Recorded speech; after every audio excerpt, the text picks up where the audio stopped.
Well, awesome. Thanks for just being silly with us before we get started. We're going to go ahead and get into talking about Walmart AP deductions. This is our crash course, so it's kind of an amalgamation of all of the helpful things to start when you are digging into your AP deductions at Walmart.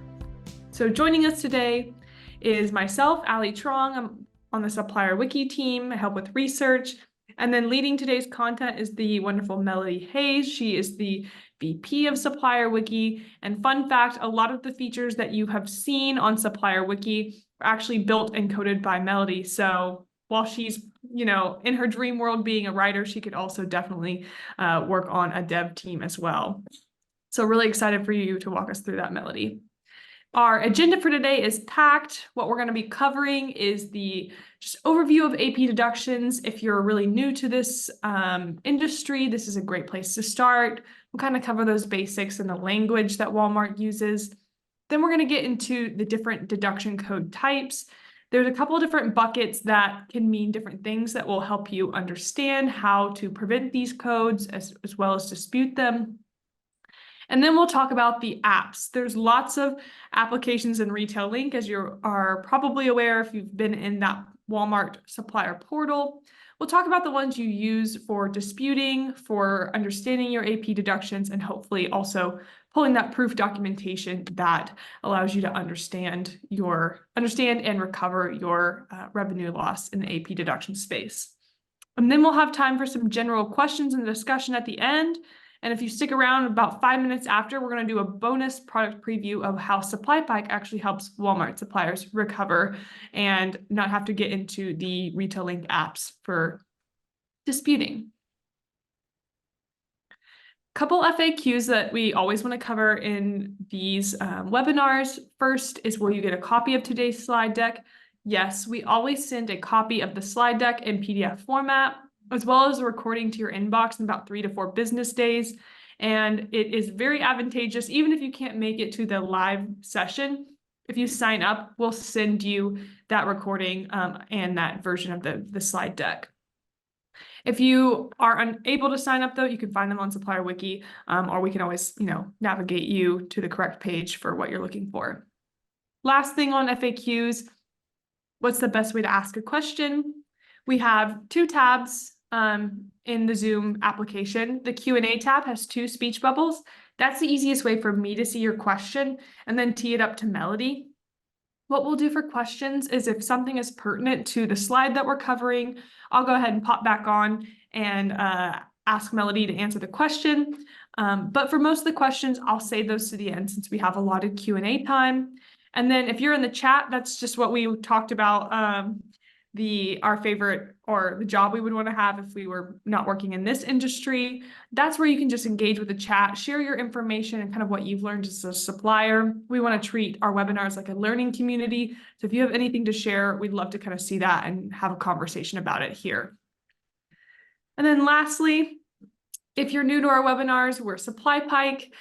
What we do is we create cloud-based tools that help CPGs reduce revenue loss. And we do that in a couple different ways at a couple different retailers. Today, we're talking about Walmart, but we do have solutions at Target, Amazon, Kroger, and now launching Home Depot. So you can go check that out. I'll send that link later.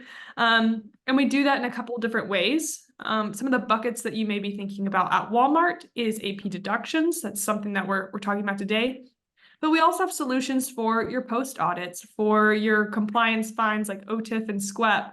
And we have features that help with validity as well as overages, which is kind of another bucket within AP deductions. And if you're seeing, a logo on the screen and you're like, oh, I'm not in that product category, don't worry. We have customers in almost every product category across the box. And we've loved helping some of these as well as other brands recover lost dollars due to revenue loss. So with that, I'm going to hand it over to Melody for today's content. Awesome. Well, I'm so excited to spend this morning with you guys, or early afternoon, depending on where you're at. We're going to be covering AP deductions, like what Ali said. I'm focusing on Walmart. So let's dive in. What is the AP deduction overview? Okay, so what is the difference between Walmart's AP deductions and AR fines? The easiest way to think about this is a deduction is going to be money subtracted from your payment from Walmart. So it's going to be taken off of your check. You're going to see that on your check, versus a compliance fine is going to be something that Walmart actually bills to you. And then if you don't pay that, then Walmart will deduct it from your check. So AP deductions, you're going to see it just come through APIS or APDP. Compliance fines, you're going to see that in the third-party system for called High Radius. They will come through there first, or maybe like the OTIF product inside of app, inside of Retail Link, or the SWEP. So we'll dive into a little bit deeper around this, but high level, this is how you can think about this. Okay, so AP deductions are actually going to include post audits as well. Post audits are going to be fines and fees that Walmart is actually going to, again, deduct from you. About 2 years, they have 2 years to go and review all of the disputes that you've submitted, very old POs. The timeline is usually a lot longer than what you're going to see with an accounts payable deduction. And this is something that you actually have to go and dispute with the auditing team who is actually doing it. So we do have some really great resources around the compliance programs that Walmart has, as well as post audits. If you're wanting to dive a little bit deeper into those, I'm sure Ali can send either the upcoming webinars or the recordings for you to go and you check that out. But today we're going to be focusing on the accounts payable deductions. So again, these are going to be deductions that are coming off of an invoice. They're going to be disputed in APDP, which is Accounts Payable Dispute Portal. So we're going to go into that.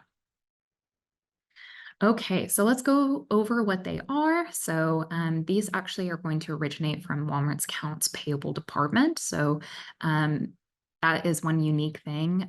That is a difference between a post audit and a deduction. The post audit is actually going to happen from a third party. So Walmart actually contracts out any of their post audits to about 3 different audit firms. And what they'll do is they'll actually go and, again, comb through all of your emails that you've sent your buyer, all of your disputes. They'll come through all of your data, and they will actually go and suggest to Walmart different post audits that they can charge against you as a supplier. But the accounts payable deductions, those are going to originate from the Walmart itself. And some of them are pretty automated, the deductions that you might be receiving. There's not really a human who is going and charging you with these different fines. In some cases, yes, but in most cases, it's actually going to be automated just from Walmart's system, kind of matching things up. Like I mentioned earlier, deduction is actually going to be withheld from a check. So that's where you're going to see the deduction come through. There's the claim number is typically the invoice number. So whatever invoice number that you've sent Walmart, that is going to be the actual claim number that Walmart will use, or you will use, to actually go and dispute it. The backup info is going to be available in the accounts payable inquiry system in Retail Link. We're going to go over that as well here in a little bit. Usually it's going to include a deduction code and a description on the check itself. Some of the deduction codes are not super helpful though, because they might use the same, random code for actually a couple of different meanings. We do have I always make Ali work in these webinars. I'm so sorry, Ali, but we do have an ebook that you guys can go and check out that has all of the different deduction codes, what they are, a description of it, and how you can actually go and dispute it. So guys, go check that out if you haven't downloaded it already, but it will go break down each of those different deduction codes and what it may be. But typically there is a description. It's just not always the most helpful from what you can see in the accounts payable dispute system. There are roughly about 75 different AP deduction codes. Again, sometimes one code could be used for multiple different things, so there might be multiple different meanings. And then most are actually disputed through that accounts payable dispute portal, kind of like what I've been talking about. And we'll dive in a little bit deeper into that. Awesome. So what is the impact of deductions? One thing, you guys may have heard me mention like OTIF or SWEP a little bit earlier whenever we were talking about compliance programs. One unique thing about Walmart is that one, issue could actually have a stacking effect of the different fines that you might be receiving for a single issue due to the different compliance programs that they have, as well as AP deductions. So you'll see this usually come like, let's take this example that we have right here. So you have a code 24, which is going to be a shortage, comes through an AP deduction. You get that taken off of your check. You'll usually also see like a PO defect for SWEP also come through, which you'll have to go and dispute. And then you'll see an OTIF fine, in full fine as part of the OTIF program come through. And so what will happen is you'll have a single issue, which is a shortage, which typically can actually be invalid and an issue on Walmart's receiving side that will stack up to 3 different fines that you're actually having to go and dispute in 3 different areas. And then kind of what we've been talking about with post audits, you can even dispute one or actually recover that money in the form of a deduction, but then it can actually be deducted again in the form of a post audit. So whenever it comes to Walmart, sometimes it can feel for suppliers that you're just constantly trying to play catch up to the amount of fines that they're giving you that can really impact your bottom line. So here are just some high-level suggestions on things that you can do to avoid deductions. These are again high level, but I see that Ali did send the ebook in the chat. For each of those different codes, we're actually going to suggest a kind of a prevention metric or prevention that you could be doing. So I would go and check that out. If there's a specific type of code that you're just seeing a lot of dollars or count, you feel like you're always having to tackle that specific type of code, highly suggest going and checking out that ebook, and it will break it down in a more specific and granular way. But again, high level, here are some suggestions. Submit only 1 invoice per PO whenever possible. That'll help you any duplicate errors that you might be experiencing. Confirm your item setups, especially your vendor pack quantities and your warehouse pack quantities. We do have some really great resources on item setup and item 360, Walmart's Retail Link app that helps with item setup. Please go check that out. I think we just did an item 360 201 webinar. I think it was like last week or the week before last. So very fresh information. Please go check that out. That will cover, any questions that you might have with item setup. We also have a live stream recording with Dee Washburn. If you guys haven't had a chance to meet her or see that, she is definitely an industry expert on item setup. Really just suggest, like, if you're experiencing issues with deductions, item setup can usually be one of those silent killers that they're actually impacting your bottom line in a pretty big way. So check that out. We also do suggest that you transmit invoices with Walmart item numbers. Don't use your own item numbers, use what's on Walmart systems. Really what you're trying to do is just make sure that everything is matching 1-for-1 from what Walmart expects to what you are actually sending them. Don't do anything, special or different, because again, a lot of this is going to be automated. And so if, Walmart system is not seeing it match 1-for-1, they will just kick off that deduction against you, which then you have to work very hard to go and, win back. So match your invoice to the PO. Don't make adjustments on the invoice that don't match the PO. We see this happen pretty often in the form of like an allowance deduction actually being taken against you. So making sure that, again, what is coming on the PO is matching what is on the invoice. Do not master pack. This is something that whenever it comes to OTIF and whenever it comes to deductions, we have usually in very bold letters, all caps, do not master pack different items, because this will usually lead to you incurring fines. Don't put different items in a singular box.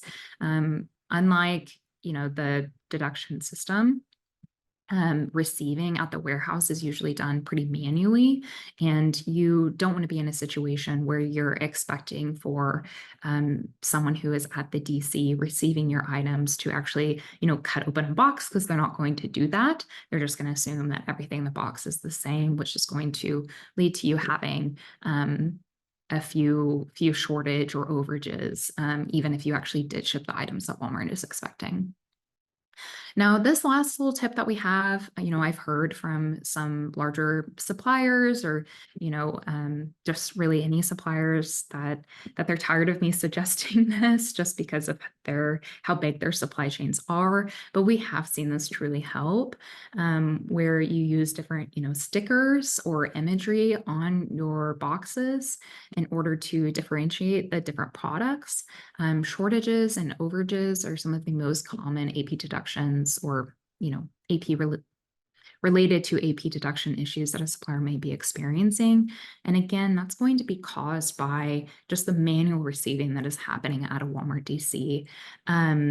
There is a person who is going and scanning all of your boxes, and if you are not making it easy for them to differentiate, this is this SKU and this is this SKU, especially whenever it comes to like colors, or very simple, changes like that, they will usually just receive it incorrectly in the DC, and I just assume that it is all a singular item.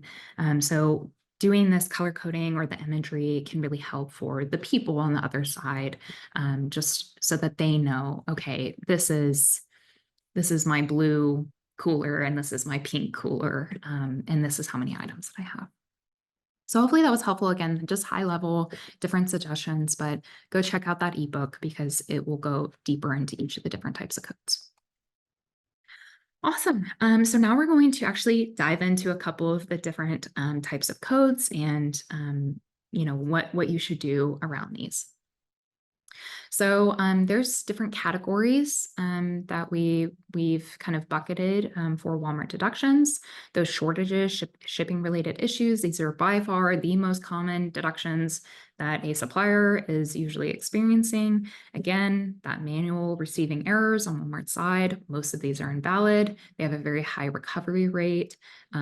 Shortages are usually the highest amount of deductions that someone might be receiving, except for apparel. I usually see for apparel suppliers, they're actually going to have higher returns, those code 94s, but shortages are usually what different types of suppliers are experiencing the most. There's also pricing discrepancies. So this is going to be, Walmart expected a certain price from what was on the PO, but you invoiced a different amount. That could be item setup, that could be, a couple of different things. But pricing discrepancies are pretty common as well, but usually pretty easy to fix. Not usually the easiest to go and recover, but easier to fix and prevent. Allowances, so these are going to be what is actually in your supplier agreement. So it's what you've agreed with Walmart as a percentage of the invoice that you're actually going to be giving Walmart like a discount on. So if these are not on your invoice, or if Walmart thinks that you are not giving them enough money back versus what you agreed, you're usually going to see those allowance deductions come through. Returns are going to be returns at the store, returns at the DC. Again, this is going to be impacting apparel suppliers. I usually see quite a few returns over there just because, how people purchase. So returns are pretty self-explanatory, but I think we'll dive a little bit deeper into that. And then there's different miscellaneous, just different ones that you guys might see, like OTIF. That is a compliance fine. So that means that it is actually going to be in high radius. They're going to submit an invoice to you, and if you don't pay it, then it will actually come through as an AP deduction and be deducted from your check. And so you'll first see it in high radius, and then if you don't pay it, it will come through as an AP deduction, but you would actually be disputing that in high radius. You would not be disputing that through APDB. Okay. Let's dive into just some of the specific codes. I think I listed a few, but we can talk through it. So a shipping or shortage code, code 22. This is going to be when the quantity of an item that is actually on the invoice does not match the quantity that the facility says that it's received. So this is going to be one of your common short shipping deductions. Again, one of the most common deductions that we actually see come through suppliers. it is truly just a shortage. Next, we have a code 93. So this is going to be whenever there's a damage to the actual item. It's a merchandise type code. It's when the damages have actually prevented the item from being sold before the merchandise was placed on the store floor. What we usually suggest for these is if you see a high volume of these, go and look at your packaging. Make sure that you are following Walmart's standards, packaging standards, or in order to make sure that things are not being broken whenever they're being transported. Usually this is, it just gets a little rough for wear as it's being transported, or maybe the item itself just is very easily breakable. We do have a packaging webinar coming up. I think it's next week. Maybe Ali can send that in the chat as well. If you're curious about what Walmart's packaging standards are.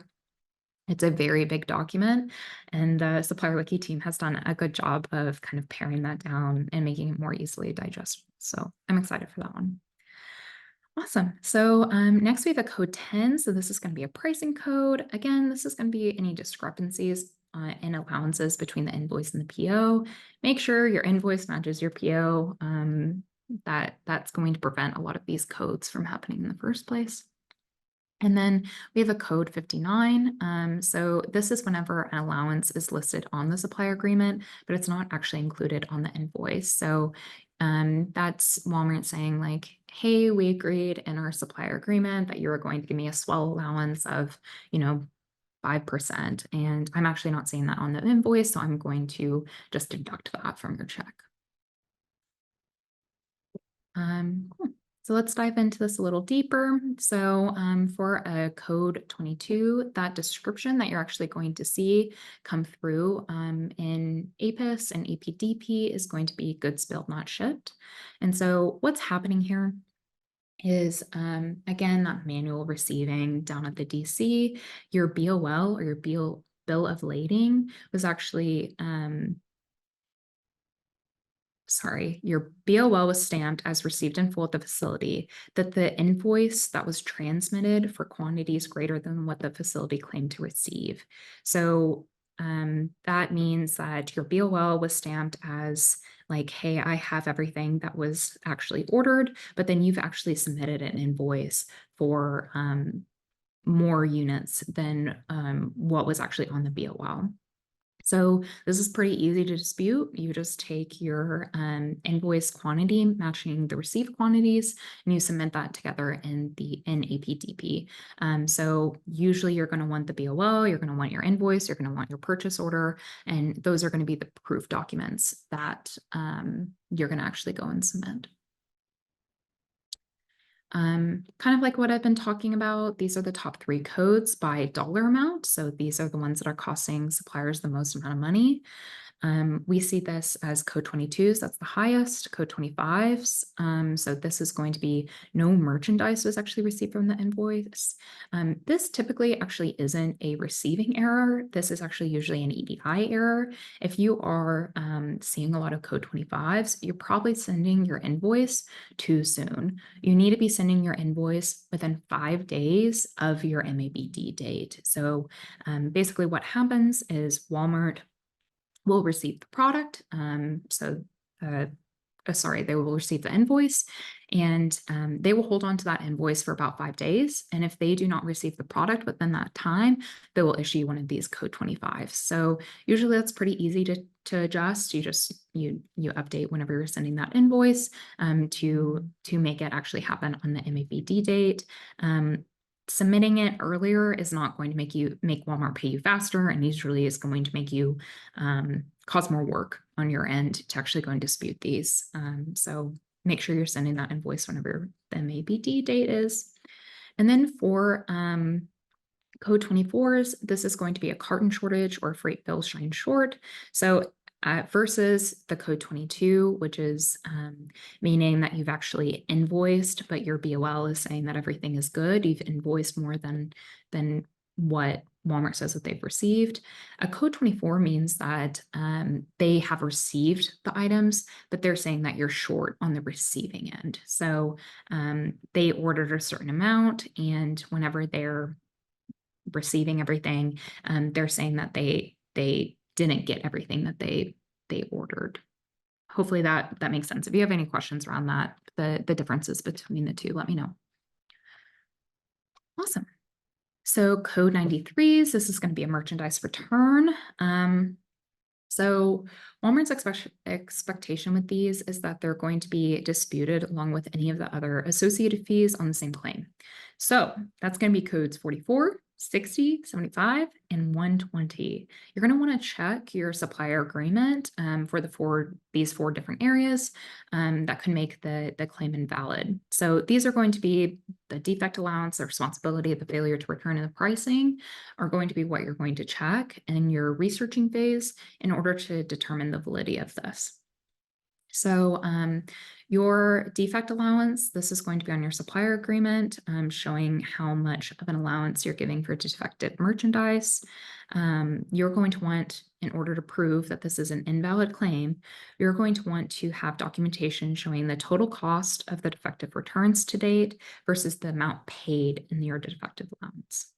Now, if that's accurate and you're like, okay, that looks good, it still looks like it's invalid, you're going to want to look at your responsibility. So you're going to look in your supplier agreement again, showing that defective returns are not a responsibility of yours. It's actually going to be a responsibility of Walmart.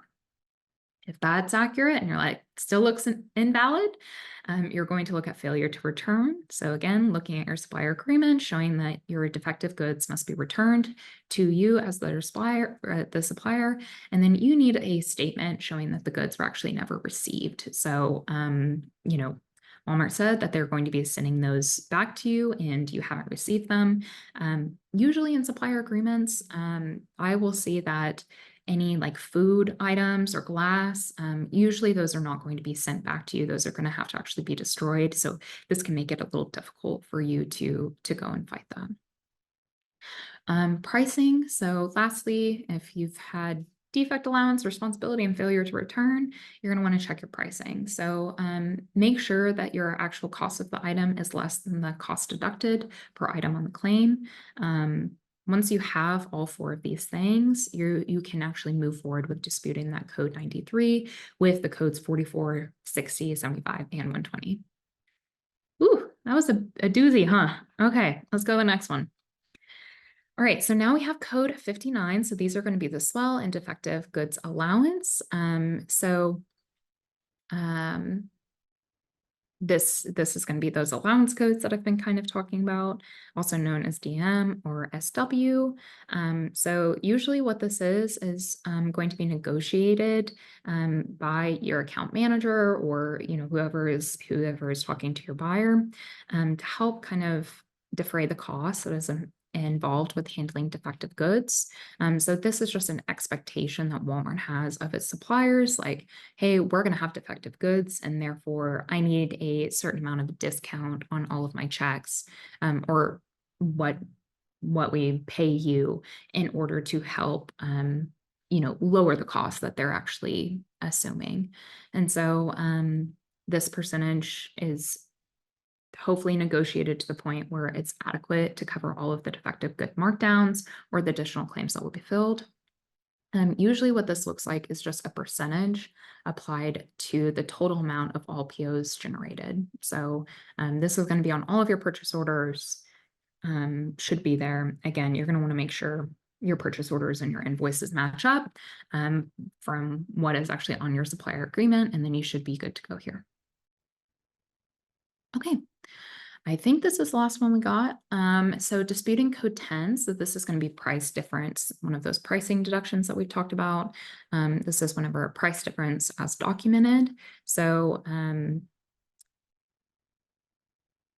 what we're talking about here, sorry, just reading through it really quick. So it is an allowance.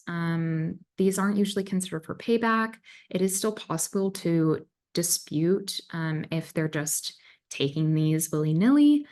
You will actually dispute these in the accounts payable dispute portal. If it's actually denied and you feel like it's invalid, it's good to go and talk to your buyer to request a payback. Now, one thing that we suggest with leveraging your relationship with your buyer is do it strategically. Now, if it is a large amount of money that is going to really help with your business, then usually you can leverage your relationship with your buyer to go and get that paid back, especially if you pull that conversation back to, hey, you took this in error and this is impacting my business to the point where it's impacting pricing. Usually that is going to make your buyer's ears kind of perk up a little bit. But if it is just money that let's say it's like $100 and you're a $100 million business, and it's not really impacting your bottom line in a medium to big way, I would hold on to these until you had enough for it to actually be a impactful conversation to have with your buyer. They're very busy. They're worried about a lot of other things, and so emailing them about smaller claims is not a great way to build that relationship that you have with them that is actually going to make an impact on your business. Hopefully that helps. Awesome. Okay, so let's dive into APDP, the other apps, and how you can actually dispute. I do want to get to one of these questions of, does the received quantity match the BOL for code 24? And shortage is due to receiving less than what was ordered on BPO. So for a code 24, a shortage is going to be, why you get a code 24 is they are saying that whenever they are at the DC, they have counted fewer items than what was ordered on the purchase order. So that is going to be receiving error at the Walmart DC for a code 24. And so usually what you will do with that is you are actually going to take your bill of lading or your proof of delivery, and you're going to use that to actually go in dispute. So it's going to be actually pretty much the same documentation that I mentioned with the code 22. You're going to need your purchase order, you're going to need your bill of lading or your proof of delivery, and then you're going to need your invoice, as well as the claim. I don't know if I mentioned that earlier, but your claim information. So you'll need those 4 pieces of documentation, and then that will allow for you to actually go and dispute that. Hopefully that helps. And then Mia, the list of Walmart codes, I bet Ali can send that to you again. It's going to be in that ebook that she has in the chat. All right, let's dive into this. What do I need to dispute an AP deduction? Here, we just talked about this. Look at me and just, moving too fast. So it's going to really depend on the different types of deduction codes. That ebook, again, that Ali just sent back in the chat, is going to list all of the different documentation that you need for each of the different types of codes, if it can be disputed. Some of the deduction codes you can't dispute, and so there's not going to be any proof documentation that is listed there. But usually this is what we suggest, especially these 4 documents are what we suggest, especially whenever it comes to those allowances or the short shipping. So any relevant proof of delivery or bill of ladings, any of your shipping documentation that you have in order to show that, I actually shipped to you and you received what you actually ordered, because again, all of those receiving errors. You're going to want a copy of your invoice. That is going to be the EDI document 810. You can get that in APIS, or you can get that in your actual EDI provider. We do suggest your purchase order. So again, you can get that in Retail Link or from your EDI provider. That is going to be the EDI document 850. Usually it's going to be one of your systems and you won't need to know, those document numbers, but sometimes it's just helpful to have that information. And then lastly, you want your supplier agreement. We do have a really helpful webinar again, sorry, Allie, of Walmart accounting that actually goes into how to pull your supplier agreement and what all information is on that. So maybe we can send a recording of that in the chat, but it will show you step by step how you can actually go and get your supplier agreement and what information is usually included on that. Okay. Next, so you have your documentation. That's a big step. Next, you're going to actually need some information from the claim. So you're going to need your claim number.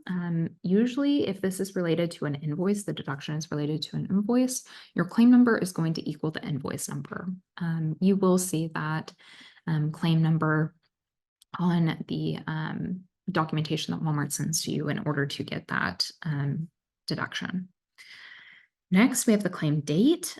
This is usually confused for your invoice date or your check date, but unlike the claim number, being the invoice number, this is actually going to be the date that the claim was issued. So this is going to be the date that you got this deduction type. And then not lastly, but lastly for this page, you're going to actually need the dispute type. So this is going to be calculated from the store division number on the deduction check line and location type. Usually it's pretty self-explanatory. I think we maybe get to an example here in a couple of slides, but usually you're just going to go and find, okay, was this a store? Was this a DC? Where was it? And there's like a little drop down that you can go and select.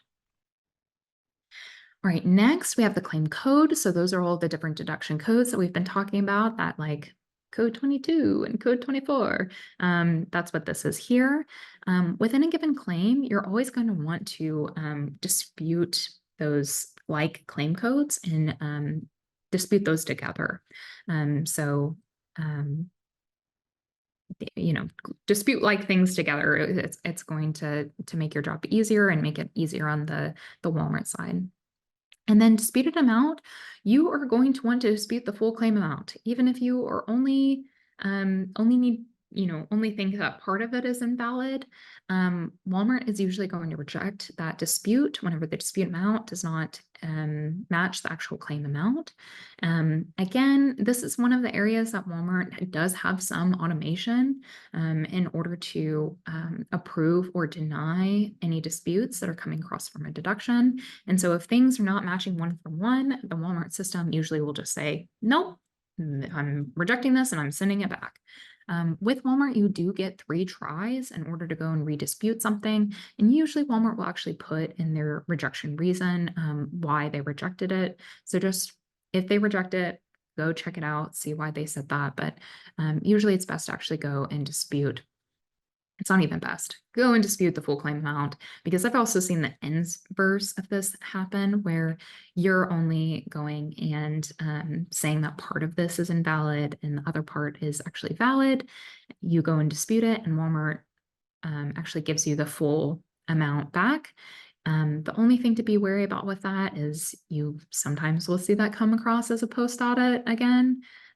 Where they will approve it here in the AP deduction side, but then, year and a half later, they will actually go and issue a post audit for that. So keep an eye out for it, but that is a best practice and what is expected. Other information, you're going to need your supplier number. This is going to be the 6-digit number on the dispute. So whatever Walmart has actually given you on that claim for the supplier number, that's what you need to go and dispute with. You need the purchase order number. So this is from Walmart system. And then you need the freight carrier. So this is optional. And what we've seen just across, all of the different suppliers that we work with is that individuals reviewing the disputes actually rarely reference this. If you have it easily accessible and you're wanting to just pack a really good punch, you can include this, but it's not something that I would go out of your way to get the information for and include. Awesome. Okay, almost done. We're almost through it. So location. So this is going to be required depending on the type of dispute. This is the location, the store versus DC, where the claim originated from. You can usually find this on the check line, and it's usually the claim in the claim document. Shipping method, this is going to be required. You're going to choose collect if unknown, but I usually suggest that, on the finance side, figure out how you're shipping, because that can be helpful information whenever you're looking at, these deductions or OTIF. There's different best practices for actually going and recovering money depending on how you ship. So. And then I think this is lastly, we have the description. This is going to be optional, kind of like what we were talking about with the carrier. The individuals reviewing this are rarely going to reference this. We suggest short and sweet. I would not spend a lot of time, writing up a paragraph in order to tell Walmart why they're wrong, just because that will usually be a waste of your time since Walmart's not going to actually be referencing this. All right. Shipping documents. So kind of what we were talking about up here at the beginning of what do you need in order to actually go and dispute an AP deduction. Let's get into some of the proof documents and why it can be helpful. So this is going to be very helpful for any of those short shipping deductions that we've kind of been talking about. You are wanting to prove that the items on the invoice were actually picked up or that they were delivered in full. This is the thing that you need in order to show Walmart that they're invalid. Usually if you are a collect supplier, again, that's why I was saying it's helpful to know, how you ship in order to actually go after some of these. But if you're a collect supplier, that means that Walmart Transport is actually picking up your items from your warehouse or your 3PL, and they are actually transporting it to the DC. And so you're going to be getting a bill of lading. And so that's the document that you need to actually go and say like, hey, look, whenever you guys picked it up from my DC, I had everything in full. And so therefore, I'm not responsible if whenever you guys received it at your DC, not all of the items were there.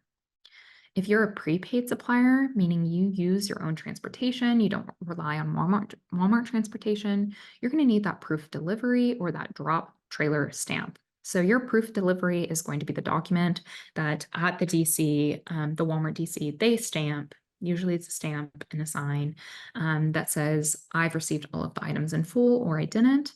A drop trailer stamp is going to be whenever you're dropping a whole trailer, just at Walmart DC, and they are going to, like count all of the items and do all of that processing kind of at a later date.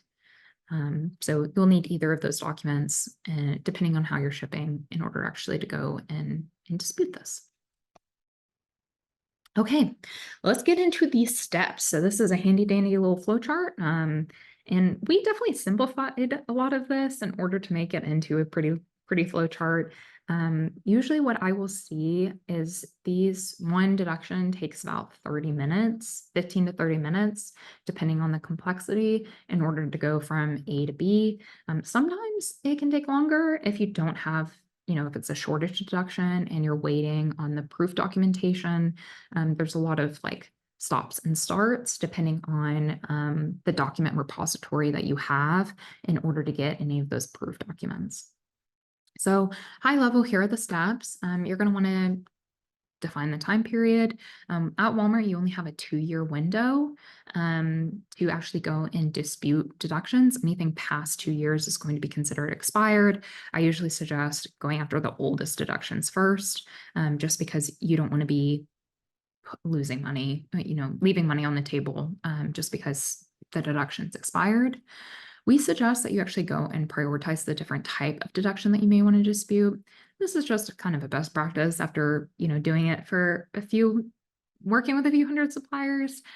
We've just found that being kind of the easiest way to get in that brain space, not having to deal with kind of context switching, because usually you're going to need the same types of proof documentation depending on what it is. Did I lose you guys maybe? Oh, okay. It froze on my end. No, Melody, I don't think we lost you. You're good on my end. Okay, good. Sorry, it keeps cutting in and out. I'm like, I hope everyone can hear me Yeah. If anyone's struggling to hear Melody, let me know in the chat, but it's been coming through for me, so you're all good. Perfect. Okay, I'm gonna just keep on keep on trucking then. So prioritize the different type of deduction that you want to dispute. Let's say shortage deductions. You're going to want to go and find all of the invoices for those different types of deductions on the accounts payable inquiry system. And then you're going to do that kind of validity check. So you're going to do all of the research behind that deduction. Now that means, like for a shortage deduction, you're going to find, let's say, code 22s and 24s, since they're similar. Walmart is saying all of these different deductions are, all of these different purchase orders or invoices are not matching up what they've actually received. So you're going to go into your, carrier system. You're going to go and find those documents, that BOL, that proof of delivery, and you're going to start matching up the items. So Walmart said that on purchase order 3, I was missing 3 items. I'm going to go find in my carrier portal, purchase order number 3 or invoice, 5. And usually it's going to be based on purchase order number. And I'm going to see how many items my BOL or my proof of delivery actually has. Oh, it says that I shipped all of the items. So I'm going to say that this deduction is invalid. I already have my proof documentation, so I am then going to get all of those fields that we're talking about in the past couple of slides, and I'm actually going to dispute that on APTP. Now, if the deduction is valid, you're usually going to want to mark that in some sort of system. It can be as simple as a spreadsheet or as complex as, something like SupplyPike or a software that you use in order to say, hey, look, we are actually receiving a lot of these, let's say, shortage deductions correctly. A lot of them are valid. We're going to want to actually look at now a prevention. What can we do to actually prevent these from happening? Are we master packing? Do we want to use that handy tool of putting different stickers on different boxes? What can we be doing in order to making sure that we are shipping the items that we need to be shipping? And then for a valid deduction, you actually can go and still dispute it on APDP. Again, you just kind of want to be aware that there might be a post audit that is taken again afterwards, which means that you're going to have to do double the work on a deduction that actually is valid.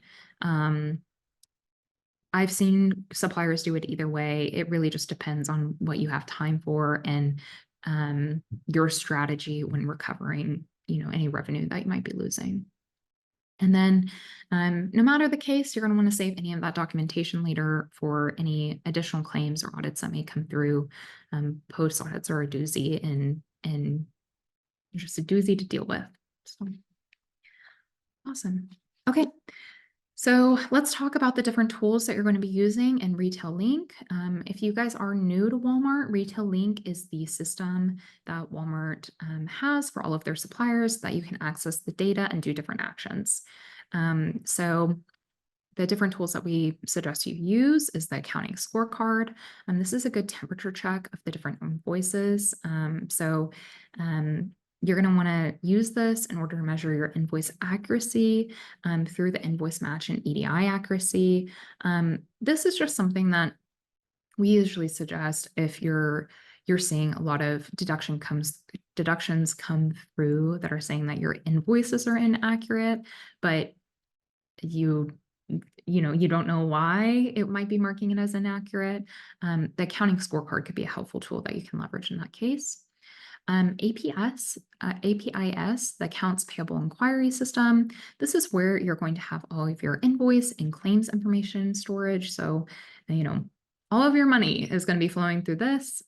You can view and pull your payments, your invoices, your checks, and your claim information on this system. Very handy.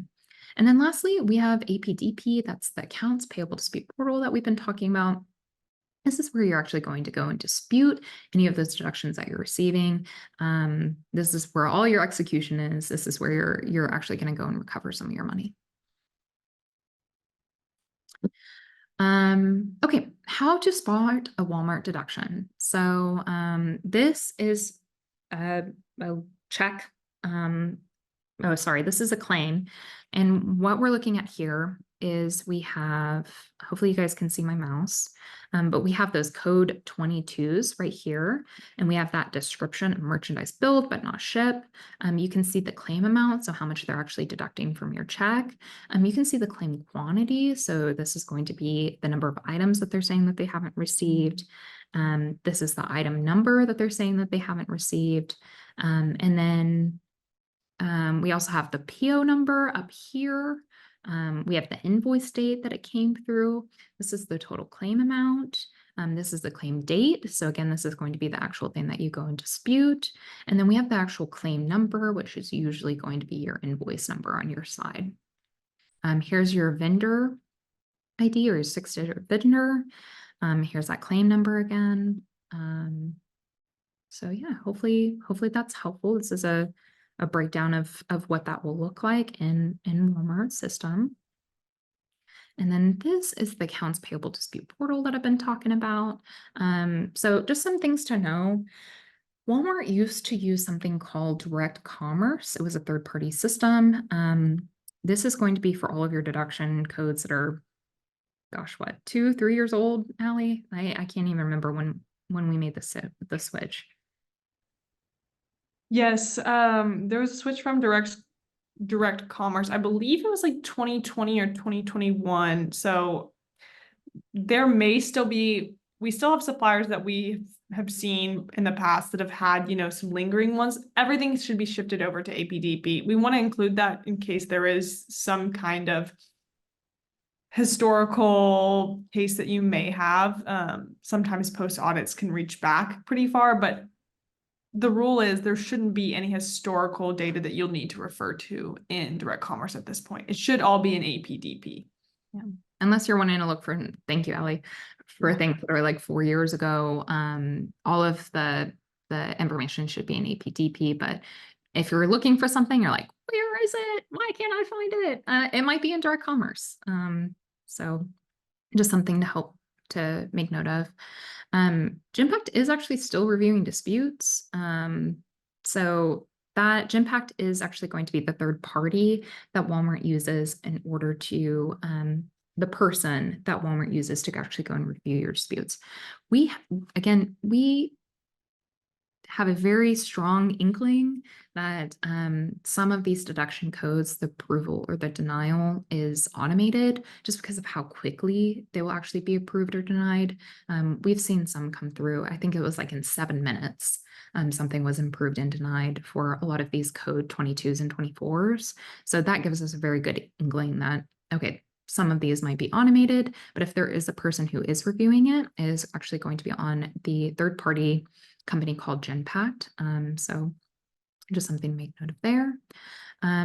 Like what we've talked about, most of those AP deductions can actually be disputed through APDP. Some of the common ones that you can't are going to be like the OTIF, post audits, things like that. And what I've talked about, again, is you can redispute up to 3 times. So, sometimes I have seen suppliers not include proof documentation and just submit, disputes for everything. They don't research anything. They don't grab the proof documentation. They just go and they dispute everything. And usually what will happen is your win rate will drop down. I've seen like 3 or 5%. And then you've actually lost one of those 3 times. You now only have 2 chances, basically, to make your case to Walmart before you lose it for good. So usually we do not suggest just to go and use the mass dispute creation, not attach shipping documents or the proof documents that you need. We usually suggest that you go and research each claim because you only have 3 tries.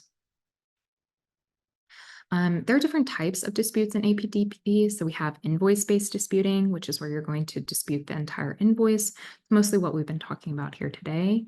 But there's also claim line level disputes. So you can create an individual dispute for each claim line that you want to challenge within an invoice. This can be helpful if you're doing that merchandise where you need to actually be going and dispute the returns, you can usually do that on the claim line level disputing. So the dispute process for claims, you can click this create dispute up here at the top. You're going to want to select your 6-digit vendor number. You're then going to select claim next to the create dispute for this example, next to the create dispute based on. We're then going to enter the claim number, usually going to be your invoice number, or enter your date range. This is going to pull up all of the disputes that fit that criteria. Then you're going to see all of the claims that match that criteria. You're going to want to find the claim that you're wanting to go and dispute, and then hit this little create dispute button. And then from here, you can actually select the individual lines that you're wanting to dispute or update the dispute lines. So you're going to click this little checkbox over here and add your information.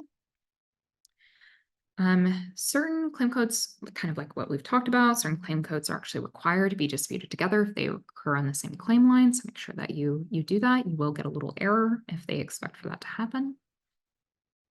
You're then going to update the following fields as you need. Again, we went through each of these kind of individually of what you should be doing for that. You're going to want to click the add button to add the information to the new dispute. Make sure that you click that.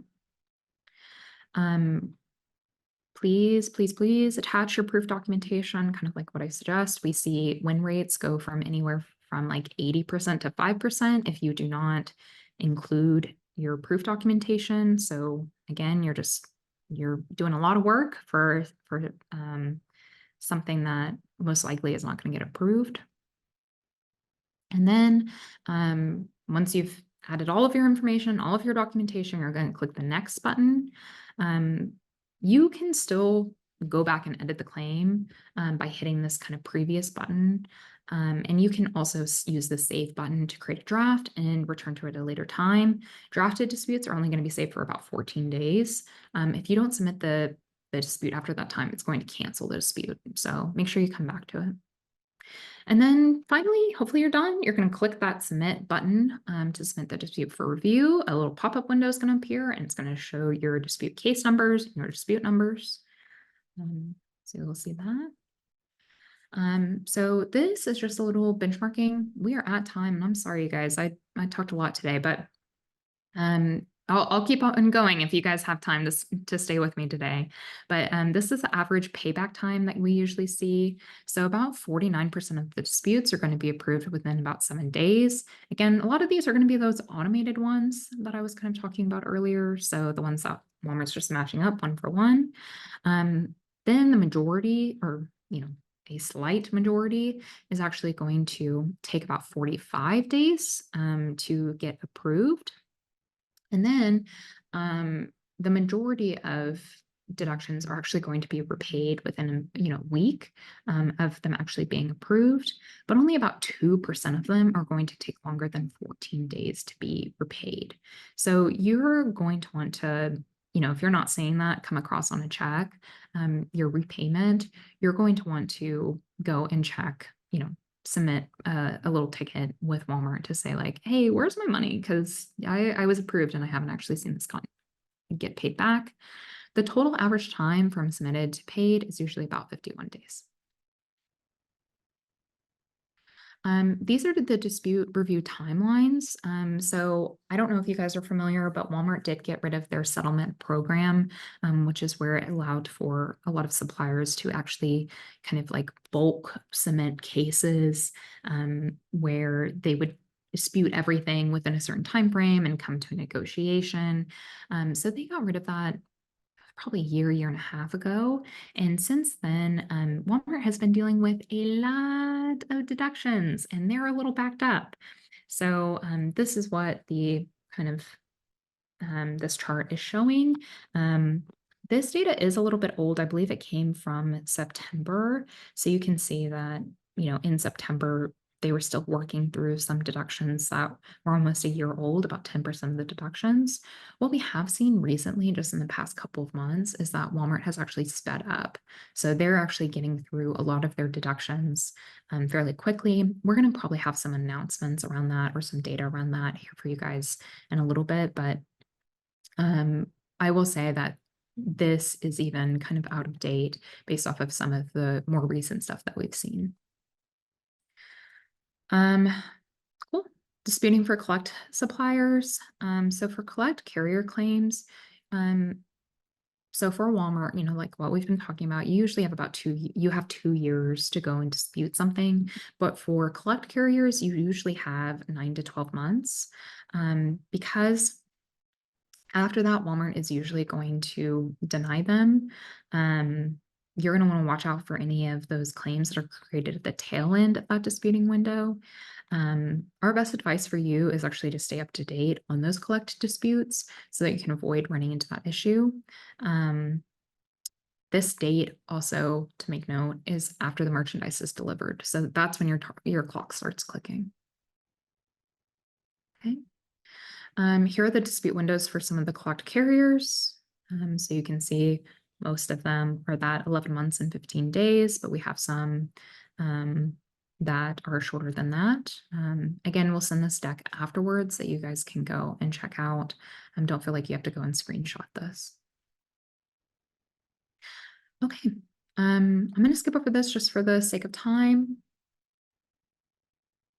All right. Thank you, Melody, for leading us through all of that content. We did have one question and we are over time. So what I'm going to do is read the question, and then we do have an article answering this question.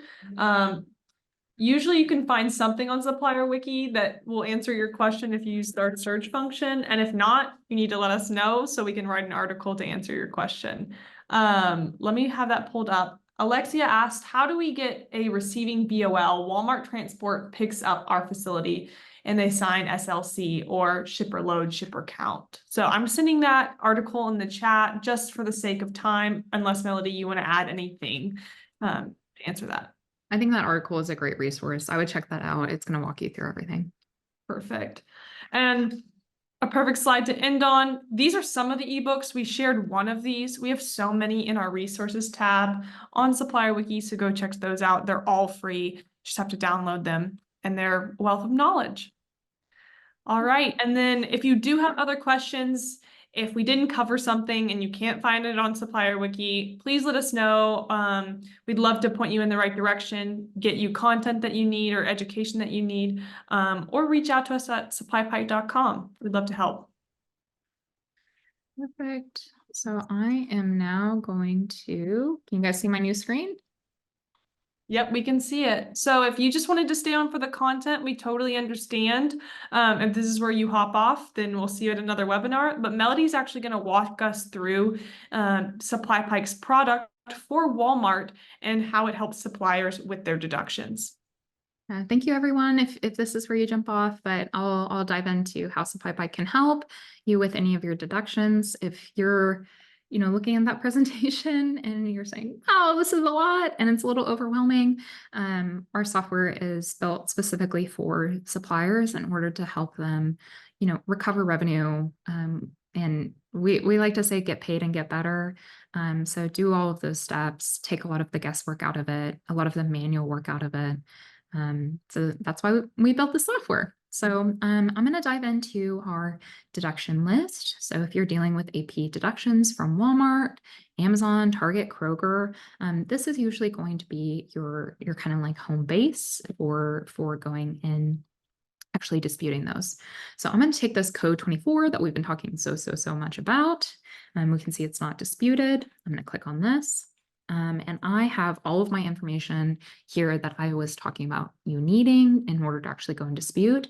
It is just ready here for you, put all together. We connect to your 3PLs, we connect to your warehouses, we connect to all of the different areas that you actually need to get that proof documentation. We grab that for you and we'll automatically associate it to the different dispute type. So all you have to do is actually hit the submit to dispute button and we take care of all of that work for you. Even one really cool thing is we will actually determine the validity. We will guess the validity of a lot of these claims. So you remember that flow chart where you're having to go and research everything. We will actually do all of that work for you. So what we do is we get just kind of what you would be doing manually. We get that received data and we match it up to what the deduction actually says that they didn't receive.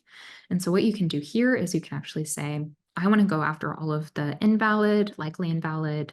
If you want to go after valid deductions, you can. You can select these and then go after all of the deductions that have that like proof documentation ready. So here we can see I have 6 codes that have that proof documentation automatically associated to it. SupplyPike is saying that they think that it's they're invalid deductions. So I actually want to go and dispute this. If you don't want to do it one by one, we actually do have bulk disputing. So you can submit up to 100 deductions within 2 clicks. So you would just filter this down to whatever you feel like is ready, select everything, and then submit the disputes for it. Now, if you're like, Melody, I really love the single click, I really love the bulk disputing, but I want to move even faster. Well, I am so glad that I have an answer for you because we also have auto disputing. So what you can do is you can turn this on for a variety of different codes. You can set your validity criteria. So I want to go after, all of the ones that are likely invalid or, the invalid. We know that it's invalid.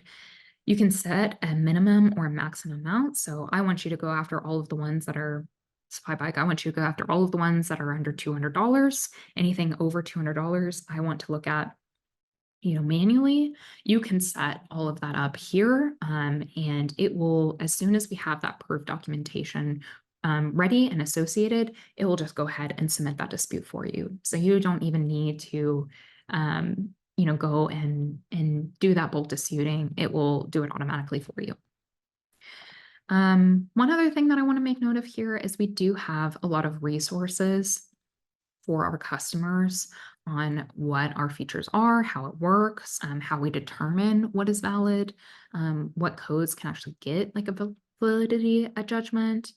All of that, we have a pretty extensive knowledge base for our customers. So if you ever have any questions, you would be able to easily find that information here. But if you're like, I don't want to read something, I would rather talk to a person, we also have chat right in our app where you can talk to your account manager, you can talk to your customer success manager, and they'll be able to actually answer you right here. But even better, we also set up weekly or monthly meetings with all of our customers where you can actually talk to a person and you have some time to ask any of your questions. So we are here for whatever level of support that you need. But our customer success team is world-class. So you have a question, Ellie? I do. Alexia asked, do you process all types of deductions for Walmart, Target, and other accounts? We do all types of AP deductions. We will. We actually do help with other types of revenue loss for each of those different retailers. So for like Amazon, we help with co-ops. For Target, we are actually helping with contractual deductions as well. So like trade and promotions. And then for Walmart, you can actually see a good overview of the different types of revenue loss that we help with. So AP level deductions that we've been talking so much about. And we also help you bill for overages, which if you guys have not been going after overages, you should, because this is something that we see a lot of suppliers just not having the time to focus on, and it can be a lot of money that you can go and actually recover. They're usually very common to happen with a shortage on one area and an overage on another. We have a really great resource on overages. Sorry, Ellie, again. But there's a webinar that talks about, how you can bill for overages, and I think we also at the end go into a little overview of our overages product. We also help with OTIF and SWEP, so those compliance programs that I was talking about. And then we also have a post-audit service. So that is you can only get access to a post-audit service if you are a current Walmart customer, but we can help you go and recover those post-audits. It is the only service that we actually offer, but we've just seen, suppliers needing help with that. So it's just a little extra add-on that we have. Hopefully that answers your question.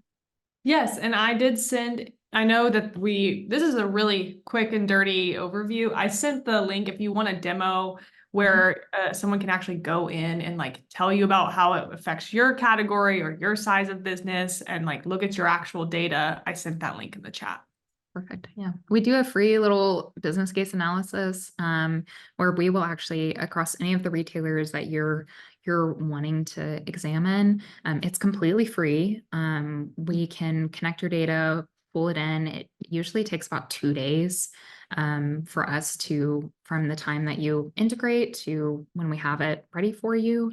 Our setup takes about 5 minutes, you guys. It's very easy, very low risk, low effort on your part. And what we can do is all of the different revenue loss across all of your different retailers, we'll actually analyze that and give you a report back to say, hey, this is how much money we think that you could recover either on your own or with our software. Perfect. Last thing I know we are way over time, so I'm gonna, finish this up here, but last thing I want to highlight is just our really handy dashboard. This dashboard is going to show you just some of that ROI metrics that I'm sure you want to see of, working with SupplyPike. How much has SupplyPike actually benefited you? So this is just a demo account, so these numbers aren't super impressive. I've seen, some of these be in the millions for some of our suppliers, and the auto and bulk disputed deductions be in thousands. So, here are some ROI metrics that you can see. You can see the deductions as the percentage of what is invoiced, the percentage deductions that are cleared. You can see really helpful breakdown by status of the different deductions. You can see your deductions by claim code, what is the most prevalent claim code that you're experiencing. We have a really cool product that is actually now showing you the different root causes. So you can actually go and see, what is the root cause that is causing me the most amount of money. This is a really cool feature and it is brand new. So you guys, again, check that out if you're a current customer or if you're interested in trying out our software. We do offer a free 14-day trial, so you can connect your data and then you can go and actually play around in here and see what are the root causes that you might be experiencing. You can see your deductions over time, see if there's any trends there. We also have claim your item numbers, how many deductions you might be receiving on the count or the amount by the item number. We have like by location, and then we have by amount. The last thing that I'll say about this is sometimes, suppliers will have a range or a threshold of deductions that they won't go after. What I see be pretty common is, that under $100 amount, that under $200 amount can sometimes be the biggest bucket of deductions that you might be experiencing. And so if you have a threshold and say, I'm not going to go after those, $50 deductions, you could be leaving millions of dollars on the table. But it's probably not worth your time to go and individually dispute each of the, spend 30 minutes on a $50 deduction. And that's where that auto disputing and that bulk disputing can be really helpful and really beneficial in order for you to make the biggest impact to kind of your bottom line. So that is a very quick and dirty overview of our product. If you have any additional questions, please check out that link that Ali sent, because they will be able to answer it way better than I could. Yeah, well, I think you did a tremendous job, Melody. Thank you for leading the content. Thank you for talking us through the software, and we hope to see everybody on another webinar. Yeah. And Kayla, I did want to just answer, does your software work for agencies? We have worked with a few agencies and brokerages before in the past. I am actually the best point of contact for that. So if you are an agency or if you are a brokerage, please reach out to me. I can send my email in the chat and we can jump on a call to work together. Awesome. Melody, you saw that buzzer beater comment in there, so I'm glad you did that. Thank you all for joining again, and like I said, hope to see you in another webinar.